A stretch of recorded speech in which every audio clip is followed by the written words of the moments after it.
ചക്കപ്പൊടി തൂവൽ അതെന്ത് തൂവലാണാവോ അല്ലേ. അപ്പോഴേ ഞാൻ കുറച്ച് ദിവസം മുന്നേ ഒരു മുളകുപുരത്തെ പുളിയുടെ വീഡിയോ ഇട്ട സമയത്ത് അതിനകത്ത് ഈ ഒരു ചക്കപ്പൊടി തൂവൽ ഞാൻ കാണിച്ചിട്ടുണ്ടായിരുന്നു. അന്നേരം ആയിരിക്കും കമൻറ്റ് ചെയ്തിട്ടുണ്ടായിരുന്നു ഇതിൻ്റെ റെസിപ്പി ഇടുമോ എന്നുള്ളത് ഒറ്റ ശ്വാസത്തിൽ ഒരു ഗ്ലാസ് വെള്ളം കുടിച്ചിട്ടുണ്ടെങ്കിൽ ഞാൻ ബാക്കി പറയാം. അപ്പോൾ നമ്മൾ എവിടെ നിർത്തിയത്?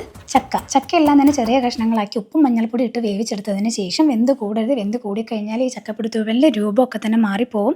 എന്നിട്ട് നന്നായിട്ട് ഇടിച്ചെടുക്കണം കേട്ടോ. ഇടിച്ചെടുത്തിട്ടുള്ള ചക്കയെല്ലാം തന്നെ മാറ്റി വെച്ചിട്ടുണ്ട്. ഇനി ഒരു ചീനച്ചട്ടിയിൽ വെളിച്ചെണ്ണ ഒഴിച്ച് കടുക് പൊട്ടിച്ച് ചെറിയുള്ളിയും പിന്നെ കുറച്ച് കറിവേപ്പിലയും പിന്നെ നമ്മൾ ഇതിലേക്ക് ചേർക്കുന്നത് ചതച്ച മുളകാണ്. ഈ സമയത്ത് നിങ്ങൾക്ക് ഇതിലേക്ക് തേങ്ങ ചേർക്കണം എന്നുണ്ടെങ്കിൽ ചേർക്കാം. ഞങ്ങളിവിടെ തേങ്ങ ചേർക്കാണ്ടാണ് ഇതൊന്നും ഉണ്ടാക്കിയെടുക്കുന്നത്.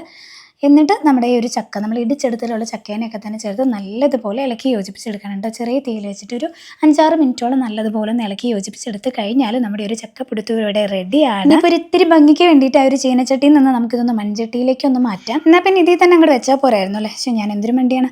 അപ്പോൾ അത്രയുള്ള എല്ലാവരും ട്രൈ ചെയ്ത് നോക്ക്. പോട്ടെ, ബൈ.